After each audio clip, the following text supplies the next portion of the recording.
വിശുദ്ധ മർക്കോസ് എഴുതിയ സുവിശേഷം 2-ാം അധ്യായം 1 മുതൽ 13 വരെയുള്ള തിരുവചനങ്ങൾ. തളർവാദ രോഗിയെ സുഖപ്പെടുത്തുന്നു.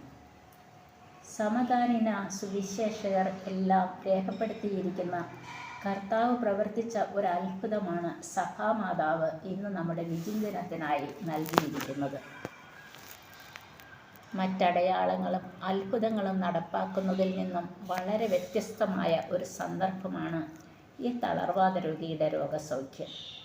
ഒന്നുകിൽ രോഗിയെ സ്പർശിക്കുന്നു, അതുമല്ലെങ്കിൽ വിശ്വസിക്കുന്നുവോ എന്ന് ചോദിച്ച് സൗഖ്യമാക്കുന്നു. ഇവിടെ തളർവാദ രോഗിയെ കൊണ്ടുവരുന്നവരുടെ വിശ്വാസത്തെ പരിഗണിച്ച് രോഗശാന്തി നൽകുന്നു. തളർവാദം എന്നാൽ ചലിക്കാനാകാത്ത അവസ്ഥ എന്നാണ്.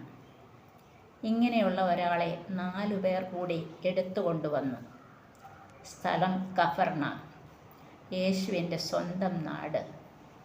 ഇടയൻ സ്വന്തമായതിനെ തേടിയെത്തി വചനം പങ്കുവെക്കുന്നു. ജനനിബിഡമായ ഭവനത്തിൽ രോഗിയെ യേശുവിൻ്റെ അടുക്കൽ എത്തിക്കുവാൻ അവർക്ക് പ്രതിബന്ധങ്ങൾ ഉണ്ടാകുന്നു. 1 ജനക്കൂട്ടം, 2 ഭവനത്തിൻ്റെ ക്രമീകരണം. ഈ പ്രതിബന്ധങ്ങൾ 4 പേരും സധൈര്യം നേരിടുന്നു. വിശ്വാസത്തിൻ്റെ അനുഭവത്തിലേക്ക് മുന്നേറുന്നവരുടെ കൂട്ടത്തെ പ്രതിനിധീകരിക്കുന്നവരാണ് ഈ 4 പേർ. യേശുവിൻ്റെ കാലത്തേക്കാൾ പ്രയാസമാണ് ഇന്ന് മറ്റുള്ളവരുടെ തളർവാദങ്ങളിലേക്ക് ഇറങ്ങിച്ചെല്ലാൻ. സമൂഹം, മാധ്യമങ്ങൾ, തെറ്റുധാരണകളുടെ ലോകം, നന്മ-തിന്മകൾ തിരിച്ചറിയാൻ സാധിക്കാതെ വിഷമിക്കുന്ന മനസ്സുകൾ. എന്നാൽ സഭയുടെ വളർച്ചയ്ക്ക് സ്വാധീനിക്കുന്ന 4 നെടുന്തൂണായ ഈ 4 പേർ എല്ലാ പ്രതിബന്ധങ്ങളെയും വളരെ ധീരതയോടെ കീഴടക്കി. വീടിൻ്റെ മേൽക്കൂര ഇളക്കി മാറ്റി. വീടിൻ്റെ മേൽക്കൂര എന്ന് പറയുന്നത് ഏതൊരുവൻ്റെയും അഭിമാനത്തിൻ്റെ പ്രശ്നമാണ്.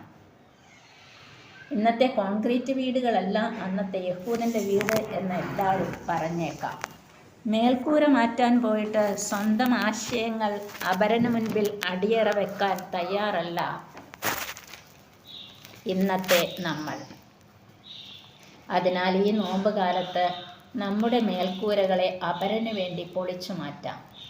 ആ 4 പേരും സമർപ്പണത്തിൻ്റെ അനുഭവ നിറവിലാണ് അങ്ങനെ ചെയ്തത്. സമർപ്പണം എന്ന് പറഞ്ഞാൽ വിശ്വാസമാണ്.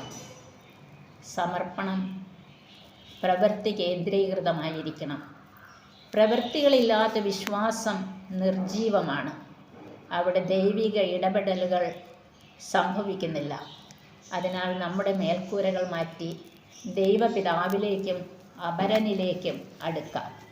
നമ്മുടെ മേൽക്കൂരകളാകുന്ന അഹന്ത, സ്വാർത്ഥത, അപരനെ അറിയാനും കാരുണ്യത്തിൻ്റെ കണ്ണോടെ നോക്കാനും കേൾക്കാനുമുള്ള മനസ്സ്, മറ്റുള്ളവരുടെ ഹൃദയവ്യഥകൾ സ്വന്തമായി ഏറ്റെടുത്ത് ദൈവ തിരുസന്നിധിയിൽ കണ്ണീരോടെ അർപ്പിക്കാനുള്ള മനസ്സ്, ഇവയെല്ലാം ഈ നോമ്പുകാലത്ത് നമുക്ക് സ്വന്തമാക്കാം. ഈശോയുടെ പരമയാഗത്തിൽ നമ്മുടെ മേൽക്കൂരകളെ സമർപ്പിച്ച് ഇല്ലാതാക്കാം. എൻ്റെ കൂടെ കുറേ പേരെ കൂടെ സ്വർഗീയ ഭവനത്തിലെത്തിക്കാൻ പരിശ്രമിക്കാം. ഇന്ന് മറ്റൊരു പുണ്യദിനം കൂടെയാണ്, വാഴ്ത്തപ്പെട്ട റാണി മരിയായുടെ തിരുനാൾ. നമ്മുടെ കൊച്ചു കേരളത്തിൽ അങ്കമാലിക്കും പെരുമ്പാവൂരിനുമിടയിൽ പുല്ലുവഴി എന്ന ഗ്രാമത്തിൽ ജനിച്ച പെൺകുട്ടി. മനുഷ്യർ മനുഷ്യൻ്റെ അടിമയല്ല, അവർക്കും ജീവിക്കുവാൻ അനുവാദമുണ്ട് എന്ന് മേലാളന്മാരെ അറിയിച്ച ജീവിതം. നമ്മിൽ പലരും സിനിമാ തിയേറ്ററുകളിൽ കണ്ണിമയ്ക്കാതെ കണ്ണീരോടെ കണ്ട ചിത്രം.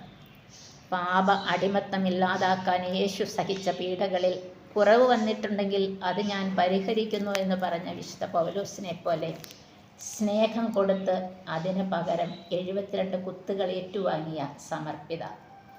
ഈ സഹോദരിയെപ്പോലെ യേശുവിന് വേണ്ടി നമുക്കും എരിഞ്ഞു തീരാം.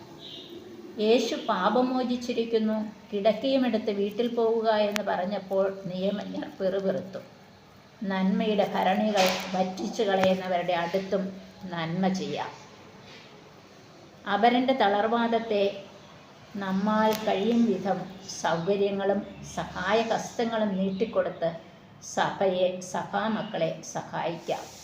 ഇത്തരം കാര്യങ്ങൾ പ്രാവർത്തികമാക്കാൻ സഭയുടെ യുവതലമുറയെ നമുക്ക് പ്രേരിപ്പിക്കുകയും ചെയ്യാം. സഹനത്തിൻ്റെ കുരിശുമായി നമ്മുടെ മുൻപേ കടന്നുപോയ നമ്മുടെ നാഥൻ ഇതിനെല്ലാം വേണ്ട കൃപ നമുക്ക് നൽകട്ടെ.